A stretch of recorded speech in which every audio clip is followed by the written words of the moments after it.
আসসালামু আলাইকুম ওয়া রাহমাতুল্লাহ। সম্মানিত গাইস, আমরা এখন দাঁড়িয়ে আছি হযরত মধু শহীদ রহমাতুল্লাহ আলাইহির পবিত্র মাজার শরীফে। ঐতিহ্যবাহী সিলেটের মেডিকেল রুট এই মাজার শরীফটি অবস্থিত, যিনি হযরত শাহজালাল মুজাররেদি আমিনী রহমাতুল্লাহ আলাইহির সফর সঙ্গী হয়ে এসেছিলেন।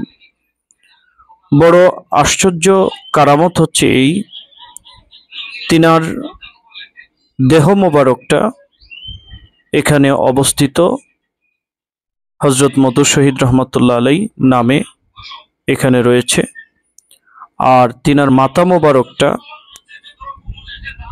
কেল্লা শহীদ নামে ব্রাহ্মণবাড়িয়ার করমপুরে রয়েছে। একই ব্যক্তি, অথচ আল্লাহর দেওয়া ক্ষমতা বলে দেহ মোবারকের নাম হযরত মধু শহীদ আর কেল্লা মোবারকের নাম হয়েছে কেল্লা শহীদ রহমাতুল্লাহ আলাই। এটা একটা বড় কারামত। আমরা এই মাজার শরীফে এই মুহূর্তে রয়েছি। ধন্যবাদ।